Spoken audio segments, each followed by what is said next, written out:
Get ready for Your dream home. launch episode. Navigator Hikaru Kana helps a home building beginner, Midori. 夢のマイホームって言葉の響きはすっごく素敵なんだけど、いざ考え始めると何から手をつければいいのか全然わかんないよ。失敗したらどうしようって不安でいっぱい。一生に一度の買い物だから絶対に後悔だけはしたくないんだけどな。やっほー、みどりさん、こんにちは。あ、はかるかなさん。なんだかすごーく深いため息が聞こえてきたけど、もしかしてお家作りのことで悩んでる？そうなんです。理想の家を建てたいんですけど、設計の段階でどんなことに気をつけたらいいのかもうちんぷんかんぷんで。わかるよ。家作りって決めることがたくさんあるもんね。でも大丈夫。私に任せて。今日は後悔しない理想の家を建てるためのとっておきのポイントを教えちゃうね。後悔しない理想の家を建てるためには、これから話す5つのポイントをちゃんと押さえることが大切なんだ。早速行ってみよう。ポイント1、自分たちの暮らしを解剖してみよう。まず、一番大事なのがこれ。自分たちの暮らしをよーく知って、やりたいことをはっきりさせること。みんなはライフスタイル分析なんて言うと難しく聞こえるけど、要は自分たちの毎日を振り返ってみるってことなんだ。例えば、家族の人数とか趣味、お休みの日は何をしてるかなとか、10年後、20年後はどうなっていたいかなとかね。そういうのを具体的に書き出していくと、どんな暮らしがしたいのか、このお家で何がしたいのかっていうのが、ぼんやりからくっきりになっていくんだよ。漠然と広いリビングがいいなくらいにしか考えてなかったです。お、いいねいいね。じゃあそこをもう一歩深掘りしてみよう。なんで広いリビングが欲しいんだろう。その広いリビングで誰と何をしたいって考えてみるの。そうすると、家族みんなでゴロゴロしながら映画が見たいから、大きなソファーとテレビを置ける壁が欲しいなとか、友達を呼んでパーティーしたいからキッチンとつながってると便利かもみたいに具体的なお願いに変わっていくでしょ。このなんとなくを絶対こうしたいに変える作業がすっごく大事なんだよ。ポイント2、家の中の通り道をスムーズに。次に大事なのが間取りと動線の最適化。動線っていうのはお家の中を移動する時の通り道のこと。毎日のお料理や洗濯、お掃除が楽ちんになる家事動線とか、朝のバタバタする時間帯の生活動線とかね。この通り道がぐちゃぐちゃだと毎日すっごくストレスが溜まっちゃうんだよね。確かに今の家は洗濯機から物干し場がすっごく遠くて毎日大変なんです。わかるー。それ地味にきついよね。キッチンでお料理しながらすぐ隣の洗濯機を回してそのままさっと干しに行けるみたいな間取りだったら毎日の家事がめちゃくちゃ楽になると思わない？あと収納も大事。とりあえずクローゼット作っとけばいいかはだいたい失敗する原因ナンバーワンだから気をつけて。ここにあれとこれをしまいたいからこのくらいの大きさの収納が欲しいって具体的に考えておくのが成功のコツだよ。ポイント3、太陽と風と魔法瓶を味方に。3つ目は最高通風断熱計画。で、また難しい言葉が出たね。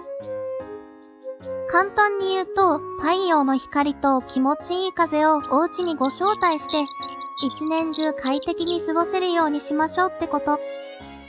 窓の位置とか大きさを工夫するだけで、お部屋が明るくなったり、夏でも涼しい風が通り抜けたりするんだよ。それから断熱。これはね、お家を魔法瓶みたいにすることなの。魔法瓶ですか？そう。性能もいい断熱材でお家をぐるっと囲ってあげるの。そうすると、夏は外の暑い空気が入ってこないし、お部屋の涼しい空気も逃げない。冬はその逆。だからエアコンがすっごく効きやすくなって、電気代の節約にもつながるんだよ。一石二鳥だよね。へえ、今のアパート、冬は結露がひどくて、夏はエアコンが全然効かないのが悩みだったんです。結露嫌だよね。カビの原因にもなるし、その土地の日当たりとか風の向きをちゃんと計算して最適な計画を立てることが快適なお家の絶対条件だよ。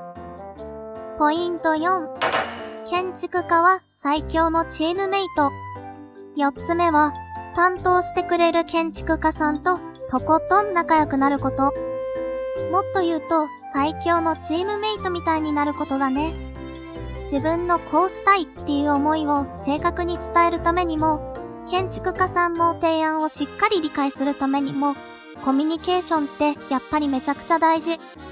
でも専門用語が多くてなかなか自分のイメージが伝わらないんです。わかる。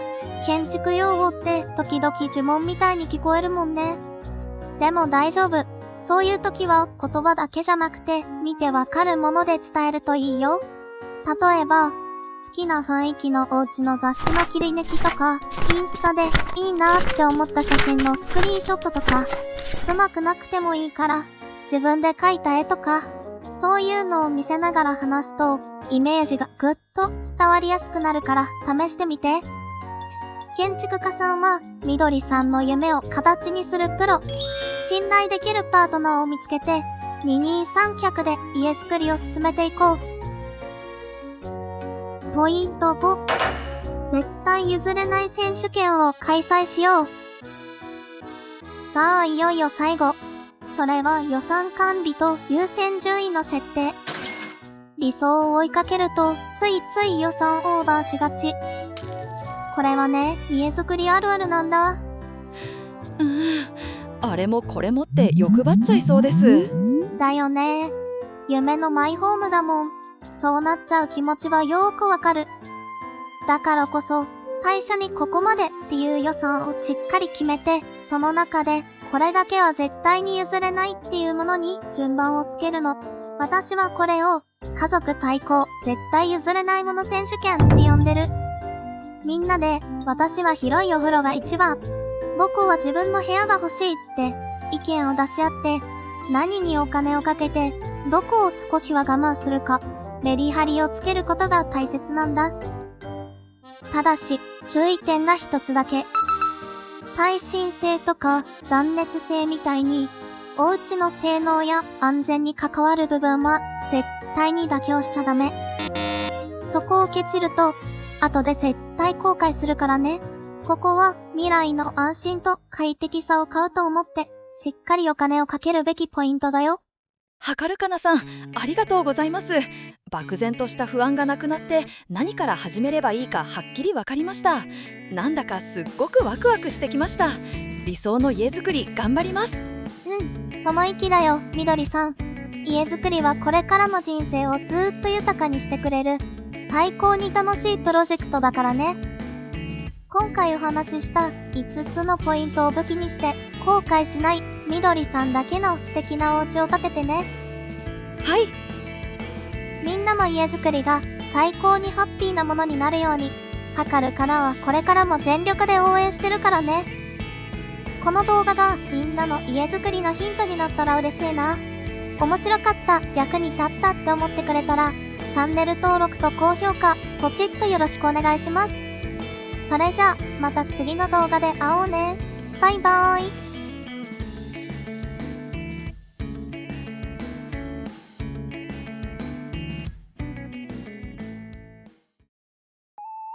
ご視聴ありがとうございました。少しでも気に入っていただけた方は、ぜひグッドボタン、チャンネル登録お願いします。